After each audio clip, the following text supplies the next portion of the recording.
Reprezentačná prestávka nám prináša ďalšiu epizódu nášho klubového podcastu dnes bez lopty a tentoraz bez zápasov sa budeme rozprávať tak trochu netradične s jedným z našich trénerov, ktorý študuje v rámci trénerskej UEFA Pro licencie a je to Viktor Kostovčík. Tak Viktor, vitaj. Ahoj. Je to naozaj veľmi pekné, že máme v tíme aj takéhoto trénera, ktorý študuje v rámci tejto trénerskej UEFA Pro licencie. Nedávno si absolvoval aj akési stretnutie trénerov pod záštitou teda trénerskej licencie UEFA Pro, v ktorej študuješ. Tak čo ti to prinieslo? Aké to boli zážitky? Tak bola to skvelá skúsenosť.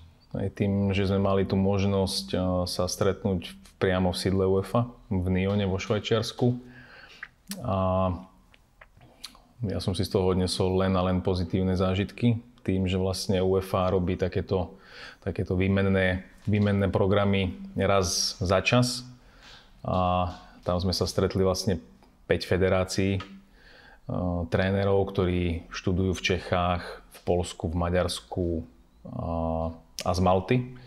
Takže bola to dobrá skúsenosť v rámci výmeny si skúseností. Ja tuším, aké mená tam boli, ale naši poslucháči a diváci to nevedia, tak môžeš nám priblížiť, s kým zaujímavým si sa stretol v rámci tohto stretnutia? Tak v rámci týchto 3 dní sme mali možnosť si vypočuť zo pár zaujímavých prezentácií od veľkých trénerských mien. Jedným z prednášajúcich bol nedávny tréner Manchester United, Ole Gunnar Solskjaer. A ďalším zaujímavým menom, pre mňa zaujímavým bol terajší tréner reprezentácie Portugalska, Roberto Martinez. A okrem toho tam vystúpili aj ďalší speakery a priblížili nám trošku ten ženský futbal. To sme mali stretnutie s bývalou trénerkou ženskej reprezentácie Nemecka-Švajčiarska. A takisto bývalí reprezentanti, ktorí sú teraz zamestnanci UEFA. Takže bolo to veľmi, veľmi náučné. Na čo sa zameriavali tie možno ich prednášky? Riešila sa skôr možno taká futbalová stránka, možno tá mentálna stránka? Tak prvý deň bol zaujímavý z tohto, že mali sme možnosť sa stretnúť, ani neviem to povedať, či skôr športový psychológ, mentálny coach. Bol to španielsky, nazvime to psychológ, mental coach. Oni točia takú sériu, že Serial of Winning Couches. Tam nám približoval známe trénerské mená a nejaké ich spoločné znaky, čo možno môže byť to, že prečo sú takí úspešní. Tréneri ako Ole Gunnar Solskjaer a Robert Martinez nám skôr priblížili nejakú tú ich cestu trénerskú, plus sme mali možnosť zažiť nejakú tú ich analýzu niektorých zápasov alebo niektorých šotov krátkych. Roberto Martinez nám priblížil, aká je spolupracovať s Cristianom Ronaldom. Takže bolo to veľmi zaujímavé. Vrátim sa ale k tej mentálnej stránke, ktorú ste riešili hneď v ten prvý deň. Ako sa na to pozeráš možno tak ty, že UEFA sa na to pravdepodobne tiež veľmi zameriava, že v dnešnej dobe je ten futbal už dá sa povedať z veľkej časti aj práve o tom, ako dokážu pracovať tréneri s hlavami hráčov. Tak áno, tak obidvaja z týchto trénerov nám vlastne sa zhodli v jednom, alebo poviem to tak, že celé sa to vnieslo v tom, že prvorada je ľudskosť. Je ľudskosť a individuálny prístup k tomu hráčovi, že treba vlastne tým hráčom dať pocítiť to, že každý jeden je pre ten tým dôležitý. Aj Roberto Martinez povedal, že počas tej cesty Ligy národov, ktorú vyhrali 10 zápasov, a boli bez prehry a nasledovalo Euro, tak vlastne bolo veľmi, veľmi dôležité, že nie je to iba o 10 hráčoch, ale je to o 15-16 hráčoch a nebal sa rotovať tú zostavu a dal každému z týchto hráčov pocítiť, že je pre ňo dôležitý a preto boli aj takí úspešní.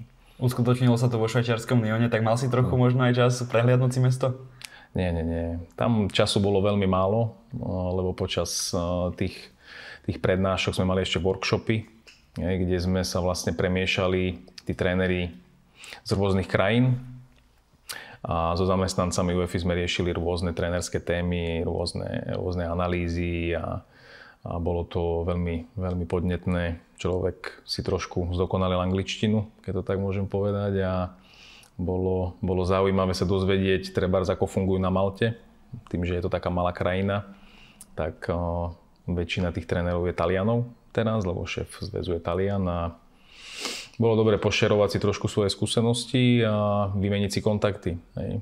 Po návrate z Nyonu som mal veľmi veľa žiadostí od týchto trénerov z rôznych krajín. A je fajn, aj ja sa osobne chystám trebárs niektorých z týchto trénerov osloviť na stáž. Trebárs tréner z Malty, ktorý je tam pri reprezentácii do 17 rokov, ma poprosil, či by, ak sme v kontakte, tak v lete by chcel prísť na stáž sem. Tak uvidíme, že ako na tom bude. To sú všetko lákavé ponuky. Vráťme sa ale k tomu štúdiu UEFA Pro licencie, lebo teda ty už si v ňom trochu dlhšie, nie je to len o tomto zážitku spred 2 týždňov. Tak čo ťa tak podnietilo k tomu, aby si šiel do toho? Asi to nie je úplne ľahké rozhodnutie dať sa na takúto cestu, ale chceš to pravdepodobne. Tak áno, tak ja zastávam nejaký čas pozíciu športového riaditeľa, ale ja sa stále cítim viac ako tréner. Skôr ako tréner, nie ako manažér a veľmi dlho som nad tým rozmýšľal, hlavne po nejakých rozhovoroch aj s trénerom Šoltisom ešte v minulosti. Aj vlastne teraz, keď prišiel do klubu a aj od iných trénerov, ktorých poznám dlhodobejšie a pracujú v mužskom futbale, tak som dostával len ten pozitívny feedback od nich, že netreba to nechávať na náhodu, ak bude nejaká možnosť pracovať možno vonku v zahraničí, tak aby to nestroskotalo na tom, že ten papier človek nemá. Ale musím povedať, že ja sa vidím, že toto je moja cesta. Byť tréner, asistent trénera v prvom rade a odovzdávať maximálne 100% tomu realizačnému tímu a tým hráčom. Čo všetko si to teraz absolvoval v rámci toho prebiehajúceho, dá sa povedať, takého vyučovania UEFA Pro licencie? Tak stretávame sa vlastne skoro každý mesiac, by som povedal. Trávime 2 dni v Senci, prevažne v Senci, v Bratislave a vlastne tam máme rôzne úlohy, aj domáce úlohy. Že nie je to len o nejakých prednáškach, ale máme aj domáce úlohy. A pracujeme s rôznymi analýzami súperov alebo nejakých tímov, ktoré máme a takisto trošku sa učíme pracovať aj s tú datovou analýzou, vedieť toho súpera čítať nielen na videu, ale trošku aj v číslach. Takže je to veľmi podnetné a hovorím, každý, kto sa chce uberať týmto smerom, tak len mu to odporúčam. A treba si uvedomiť, že nie je to lacná záležitosť, takže tak. Pozícia športového riaditeľa pri našej akadémii, tiež aj pozícia asistenta trénera pri A-mužstve, ak to môžeme takto povedať. Tak to sú všetko už povinnosti navyše a k tomu ešte táto, dá sa povedať, taká vzdelávacia činnosť. Ako sa ti darí sklbiť tieto povinnosti aj pri vlastne činnosti v našom klube? Tak je to náročné, je veľmi náročné sklbiť hlavne to štúdium, lebo práca je práca, tak tam človek sa snaží dozdať 100%, ale trošku sa ten režim zmenil, keďže všetky tieto úlohy alebo tieto veci sa riešia po večeroch.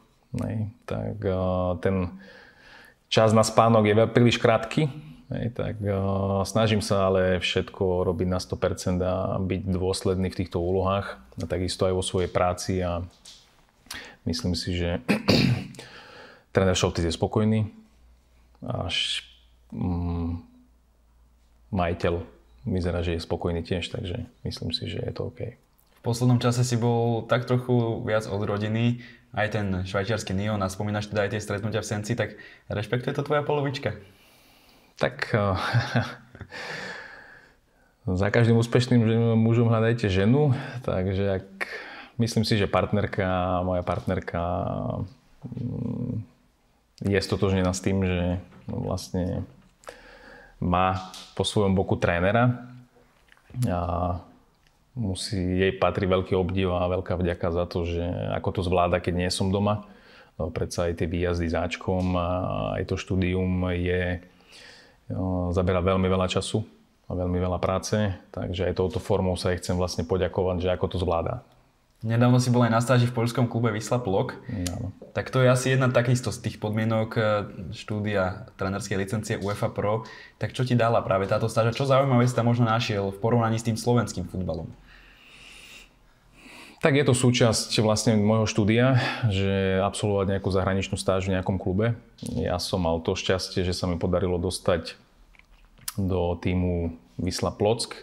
Som veľmi rád, že práve tú stáž som absolvoval tam, lebo je to klub veľmi blízky podmienkami Michalovciam. Hej.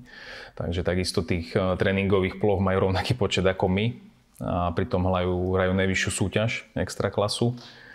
Ale trošku ten režim hlavne toho mužského tímu, lebo ja som mal možnosť stráviť čas iba pri mužskom tíme, je diametrálne odlišný. Hlavne čo sa týka počtu členov realizačného tímu, tak tam okrem hlavného trénera je ďalších 8 ľudí, asistentov, ďalších, ja neviem, 2 fyzioterapeuti, 3 maséri, čiže ten servis od tých hráčov je trošku iný. A tým pádom aj tomu hlavnému trénerovi to otvára viac tie nožnice a viac menej on sa nestará o ten tréningový proces, je to proste, ako z Anglicka poznáme, iba manažer. A musím povedať, že veľmi vrúcne ma prijali, fakt ukázali mi všetko, čo mohli a ja som im za to veľmi vďačný, lebo veľmi veľa z týchto vecí sa budem snažiť pretaviť aj do svojej práce, či už v mládeži alebo pri amústve. Môžeme sa tak trochu zastaviť ešte pri poľskej extraklase. Napríklad tréner Michal Gašparík, ten je aktuálne so svojím tímom na prvom mieste v tabuľke poľskej ligy. Áno. Mladý slovenský tréner, ktorý taktiež je teda držiteľom UEFA Pro licencie. Mohol by si ju mať raz aj ty, čo veríme, že určite budeš mať. Tak asi sa zdá, že tým slovenským trénerom možno vyhovuje práve to, že sa vychovajú na takej Nike lige a potom postupujú ďalej do sveta. Tak, Mišo Gašparík dostal sa do tej extraklasy na základe aj tých svojich výsledkov, ktoré mal, takže v Trnave odvedol skvelú prácu, je to skvelý tréner. Mám tu možnosť sa poznať s jeho prvým asistentom, takže sme veľmi dobrí kamaráti a takisto sme v kontakte dosť často a za Mišom stoja vlastne výsledky, takže preto si ho aj všimli v tom Gorníku. A takisto odvádza tam super prácu, celý ten realizačný tím a dúfam, že im to takto vydrží čo najďalej. Vráťme sa späť k tvojmu štúdiu licencie UEFA Pro. Čo je taká najväčšia vedomosť, ktorú si nadobudol za to celé obdobie? Čo vnímaš ako taký najväčší progres? Možno veci, ktoré si až tak neovládal a teraz si už v nich trochu istý. Skôr by som povedal, že každá tá jedna licencia, ktorú si tréneri robia, či to bolo Euro A, alebo potom Elite Youth, teraz tá Pro licencia, tak stále vám ponúknú ten iný pohľad. My sme v rámci tejto licencie vlastne absolvovali kopec mikroskupín. Vlastne aj ja som mal tu priamo na klube 2. A mal som tu svojich spolužiakov z iných klubov, niektorí pôsobia ako asistenti pri Nike ligových kluboch iných a takisto toto šerovanie tých vlastne informácií a ten feedback z ich strany, ako oni pracujú v tom klube, ako oni pozerajú na tie veci svojimi očami, tak to vám vlastne dá najviac, lebo každý nejakým spôsobom ovláda tú analýzu súpera. Ako to robí, je druhá vec, ale určite myslím si, že každý jeden z nás, ktorí tam sme aktuálne v tomto behu pro licencie, tak sme boli vďační za tú možnosť absolvovať takéto skupiny a vymeniť si kopec informácií a vlastne odovzdať taký ten svoj pohľad tomu ďalšiemu trénerovi. Takže mne to veľmi pomohlo a na veľa vecí teraz pozerám aj s nadhľadom, aj sa sústredím na veci, na ktoré som sa v minulosti možno nesústredil toľko. Myslím si, že môžeme aj trochu poodhaliť, že ty máš veľmi rád videoanalýzu, ak to môžeme takto povedať. Tak je to naozaj taká tvoja záľuba, alebo to robíš skôr preto, aby si dokázal naozaj pomôcť týmu? Tak záľuba. V prvom rade to robím pre tým. Robím to pre chalanov v kabíne. Každý, kto vlastne chce, treba zanalizovať supera, ktorý bude hrať priamo na ňo, tak mu to zostriham, mu to pošlem a trénerovi sa týmto spôsobom chcem vlastne pomôcť, mu dať ten obraz o tom súperovi, akým spôsobom sa prezentuje, aby sme na to boli prichystaní a aby sme vedeli využiť, poviem, v úvodzovkách tie jeho slabšie stránky a aby sme boli nachystaní na tie jeho silné stránky, aby sme to dokázali pokryť a zvíťaziť v tom zápase. Takže áno, analýzu mám rád študujem aj iné kluby. poviem, nejaké zahraničné, tie top, lebo ten futbal je strašne dynamický, strašne rýchly a dosť často sa to mení. Takže človek musí ostať v kurze a myslím si, že zajtra mám tiež jeden online seminár ohľadom analýzy, takže už sa na ho teším. Štúdium trénerskej licencie UEFA Pro je dlhé a naozaj je dôležité mať pri ňom aj tú trpezlivosť, ale raz vyvrcholí. Tak kedy vyvrcholí to tvoje štúdium a aká bude možno téma tvojej záverečnej práce? Tak štúdium vlastne skončí obhajobou práce 8. 9. decembra. V týchto 2 dňoch vlastne budeme obhajovať svoje práce a téma mojej práce nie je až tak, by som povedal, úplne vykryštalizovaná, čo sa týka názvu, ale ja sa skôr budem zaoberať dátovou analýzou z minulej sezóny vlastne Nike-ligových klubov. A skôr sa zamerám na pressing, ako tie mužstva vlastne presovali, kde získavali, poviem, najčastejšie loptu a akým spôsobom. Hej. A to vlastne budeme ešte komperovať s ďalšími dátovými štatistikami a potom z toho vznikne práca. Tak. Športový riaditeľ akadémie má aj výhľad na svojich trénerov. Tak je tu niekto, kto by možno sa chcel ubrať takouto podobnou cestou tejto trénerskej licencie? No, tak teraz to neviem takto povedať, že určite každý jeden z týchto trénerov, ktorí sú tu, tak sú tu preto, lebo sú odborníci vo svojom remesle a ja im 100% dôverujem.